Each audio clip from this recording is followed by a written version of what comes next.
में कुछ तकनीकी फॉल्ट की वजह से वीडियो कुछ प्रॉब्लम आ गया था, इसलिए यहाँ पे जो आपका बहुपद के गुणांक के बारे में मैं बता रहा था उसको मैं दोबारा फिर से रिपीट कर रहा हूँ, क्योंकि वीडियो में कुछ तकनीकी फॉल्ट आ गए थे। ठीक है, तो देखिए हेडिंग क्या है आपका, बहुपद सर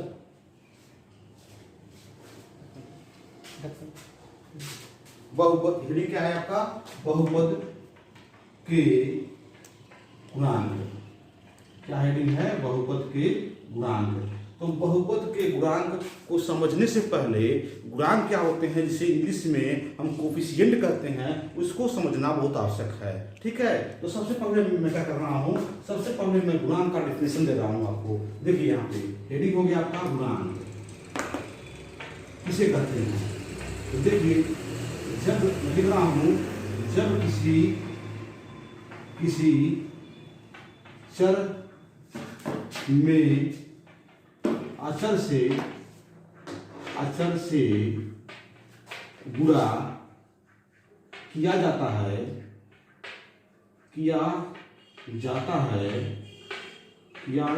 है तो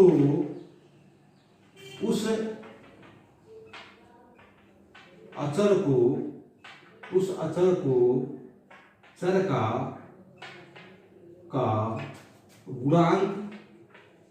गुणांक कहते हैं। क्या कहते हैं, गुणांक कहते हैं। देखिए यहाँ पे ध्यान से मैं लिखा हूं कि जब किसी चर में अचर से गुणा किया जाता है तो उस अचर को चर का गुणांक कहते हैं। जैसे अब मैं समझाने का प्रयास कर रहा हूं इसी डिफिनेशन को। देखिए जैसे आपका हो गया 2x, जैसे क्या हो गया आपका 2x। 2 क्या है आपका, आप जानते हो अचर क्या हो, अचर किसे, यहाँ पे अचर भी आ गया। तो अचर क्या होते हैं, अचर हमारे वे संख्याएं होते हैं जिनका मान नहीं बदलता है। अचर क्या होती हैं, अचर हमारे वे संख्याएं होती हैं जिनका मान नहीं बदलता है। जैसे आपका 1 2 3 कड़ी में 3/2 4 5 6, मतलब ये सब हो गई। और ये हो गया, तो ये क्या हो गया, अचर हो गया। अचर क्या होते हैं, अचर वे संख्याएं होती हैं जिनका मान क्या होता है, बदलता रहता है। जैसे परंपरागत, अब मैं बताया भी हूं कि परंपरा में हम क्या करते हैं, इसमें ये परंपरा रही है कि जो चर को हम x y z से प्रदर्शित करते हैं। तो क्या हो गया यहाँ पे 2x हो गया, 2x हो गया। तो अभी मैं लिखा हूं कि जब किसी चर में अचर से गुणा किया जाता है, तो देखिए यहाँ पे 2 क्या है आपका अचर है, x क्या है आपका चर है। x क्या है आपका चर है, यह आपका चर है। कि इन दोनों के बीच क्या हुआ है, गुणा हुआ है। देखिए गुणा का यहाँ पे मैंने साइन लगा दिया आपको समझाने के लिए। तो इस अचर को, मतलब अचर क्या है, क्या आपका 2, तो इस अचर यानी 2 को चर x का क्या कहेंगे, गुणांक कहेंगे। ठीक है, ये 2 क्या हो गया आपका, 2 जो है आपका इस चर x का क्या हो गया, ये गुणांक हो गया। क्योंकि डिफिनेशन में दिया गया है कि जब किसी चर से में अचर से गुणा किया जाता है तो उस अचर को चर का गुणांक कहते हैं, उस अचर को चर का कोफिशिएंट कहते हैं, कोफिशिएंट कहते हैं, सही है। अच्छा, मतलब आपका कांस्टेंट। ठीक है, जिसे इंग्लिश में आप कांस्टेंट करते हो। ये हो गया आपका। जैसे यहाँ पे एग्जाम्पल यहाँ देखिए, कड़ी में 3/2 x²। यहाँ देखिए ये कड़ी में 3/2 है क्या, देखिए ये कड़ी में 3/2 जो है ये आपका अचर है, ये क्या है आपका चर है। तो इन दोनों के बीच गुणा क्या है, इन दोनों के बीच गुणा हुआ है। तो जब इन दोनों के बीच गुणा हुआ है तो डिफिनेशन ही कहता है कि किसी अचर को जब हम चर में गुणा करते हैं तो उस अचर को चर का गुणांक कहते हैं। क्या कहते हैं, उस अचर को ही हम चर का गुणांक कहते हैं। तो यहाँ पे कड़ी में 3/2 है क्या, यहाँ पे कड़ी में 3/2 आपका अचर है। अचर क्या है आपका x है। तो देखिए यहाँ पे अचर का चर में गुणा हुआ है, कड़ी में 3/2 का आपका x में गुणा हुआ है। तो कड़ी में 3/2 है क्या, कड़ी में 3/2 आपका गुणांक है। किसका गुणांक है, x का गुणांक है। ठीक है, तो इसको मैंने एग्जाम्पल से, 2 एग्जाम्पल से आपको समझाने का प्रयास किया है।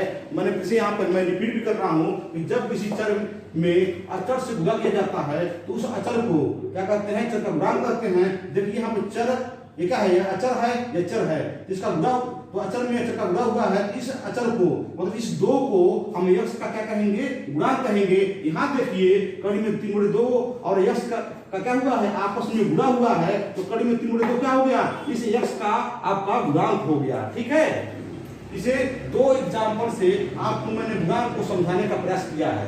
ठीक है, अब मैं आता हूं बहुपद के गुणांक, डिफिनेशन है गुणांक का।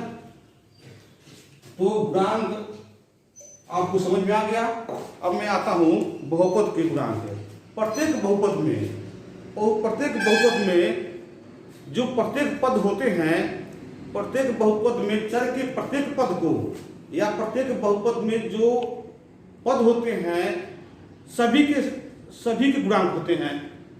जैसे मान लीजिए यहाँ पे आपका है x² + 2x + 2। ठीक है, यहां देखिए कि ये क्या हो गया, आपका बहुपद के पद हो गए। तो बहुपद के प्रत्येक पद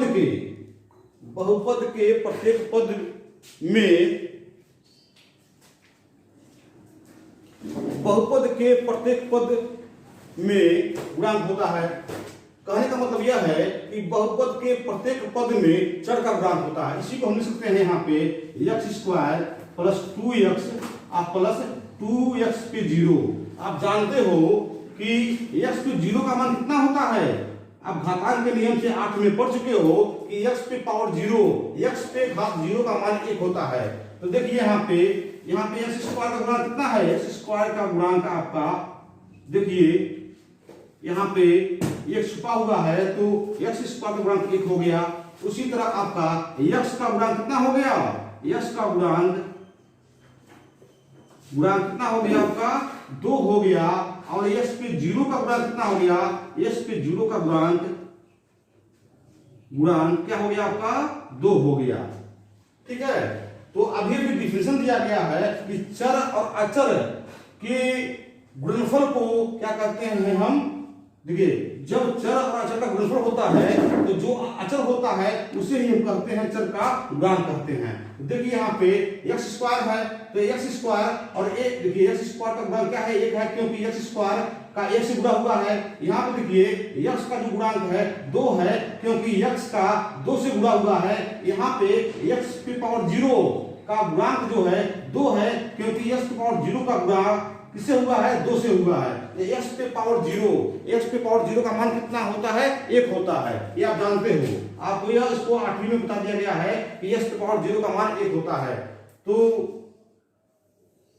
यहाँ पे यह बताने का प्रयास किया गया है कि प्रत्येक बहुपद के प्रत्येक पद का एक गुणांक होता है। जैसे x² का गुणांक क्या हो गया, आपका 1 हो गया, x का गुणांक 2 हो गया, x पे 0 का गुणांक क्या हो गया, आपका 2 हो गया। ठीक है, अब यहां से हम आते हैं, इसे ही क्या कहा जाता है, इसे ही हम बहुपद के गुणांक कहते हैं। क्या कहते हैं, बहुपद के गुणांक। इसको क्या कहा जाएगा, इसको आप बहुपद के कोफिशिएंट कहा जाएगा, गुणांक कहते हैं। ठीक है, अच्छा, ये हो गया आपका।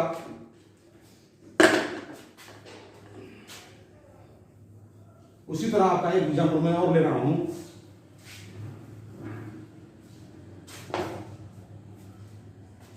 एक एग्जाम्पल दिए यहाँ पे x पे 4 + 3x³ + 2x² + 2x + 2। अभी भी देखिए, मैं एक एग्जाम्पल और ले लिया आपको समझाने के लिए। तो चलिए हम देखिए, मैं अभी भी बताया हूं कि जो चर और अचर का जो गुणनफल होता है, तो यहाँ पे देखिए क्या है, 1 है।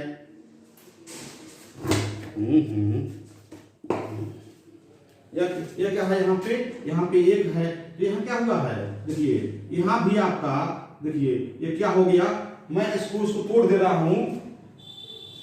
ये क्या है, आपका अचर है, ये क्या है, आपका चर है। ये क्या हो गया, आपका अचर हो गया, ये क्या हो गया, आपका चर हो गया, ये हो गया आपका अचर हो गया, यह क्या हो गया आपका चर हो गया। उसी तरह यह क्या हो गया आपका जो 2 है अचर हो गया, यह क्या हो गया आपका चर हो गया। इसको हम अचर कहेंगे। यहीं पे हम x पे 0 ला देते हैं। x पे 0 का मान कितना होता है, x पे 0 का मान होता है, यह क्या हो जाएगा आपका अचर हो जाएगा। x पे 0 का मान आपका होता है, यहाँ पे मैं लिख रहा हूँ x पे 0 का मान होता है 1 होता है। ठीक है, तो अभी बताया गया है कि बहुपद में प्रत्येक पद के गुणांक होते हैं। तो देखिए गुणांक का डिफिनेशन क्या करता है कि जब हम किसी चर में अचर का गुणा करते हैं तो उसी अचर को उस चर का गुणांक कहते हैं। तो देखिए क्या हो गया, ये क्या हो गया, एक का गुणा किसमें हुआ है, x में हुआ है। x है क्या आपका चर है, तो ये क्या हो गया, एक इसका गुणांक हो गया। यहाँ पे 3 क्या है, इसका गुणांक हो गया, तो 3x क्यूब का गुणांक हो गया। यहाँ पे 2 क्या है, 2x स्क्वायर का गुणांक हो गया। यहाँ पे 2 जो है आपका x का गुणांक हो गया। यहाँ पे जो 2 है वो x के पावर 0 का गुणांक हो गया। ठीक है, इसको आप लिख सकते हो ऐसे कि x पे पावर 4 का गुणांक क्या है आपका, x पे पावर 4 का गुणांक कितना हो गया आपका 1 हो गया। उसी तरह आपका x पे क्यूब का गुणांक कितना हो गया, गुणांक कितना हो गया आपका 3 हो गया। x स्क्वायर का गुणांक, x स्क्वायर का गुणांक कितना हो गया आपका 2 हो गया। x का गुणांक, x का गुणांक कितना हो गया आपका 2 हो गया। और x की पावर 0 का गुणांक कितना हो गया आपका, का गुणांक कितना हो गया आपका 2 हो गया। देखिए x की पावर 4 का गुणांक हो गया आपका 1 हो गया। x क्यूब का गुणांक कितना हो गया आपका 3 हो गया। x स्क्वायर का गुणांक आपका 2 हो गया। x का गुणांक आपका 2 हो गया और x पे 0 का गुणांक भी आपका 2 हो गया। इस प्रकार प्रत्येक बहुपद में, इस प्रकार प्रत्येक बहुपद के प्रत्येक पद का एक गुणांक होता है जिसे बहुपद का गुणांक कहते हैं। क्या कहते हैं, मैं विशेष को रिपीट कर रहा हूं। इस प्रकार हम कह सकते हैं कि प्रत्येक बहुपद के प्रत्येक पद का गुणांक होता है। दूसरे शब्दों में आप कह सकते हो कि प्रत्येक बहुपद के प्रत्येक पद के चर का गुणांक होता है जिसे हम बहुपद के गुणांक कहते हैं। यहाँ पे इसको प्रदर्शित किया गया है। ठीक है, तो यहाँ पे आपको हमने बहुपद के गुणांक को लगभग 3 एग्जाम्पल की सहायता से समझाने का प्रयास किया है। ठीक है,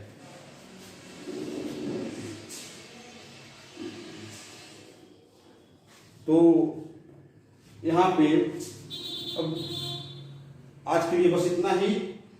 कल हम लोग शून्य बहुपद, एक घाती बहुपद, द्विघाती बहुपद, त्रिघाती बहुपद, अब बहुपद के मानक रूप क्या होता है उसके बारे में चर्चा करेंगे। और उसके साथ ही साथ आपको बहुपद के जो क्वेश्चन है कैसे हल किया जाता है उसके बारे में भी चर्चा किया जाएगा। आज के लिए बस इतना ही है। धन्यवाद।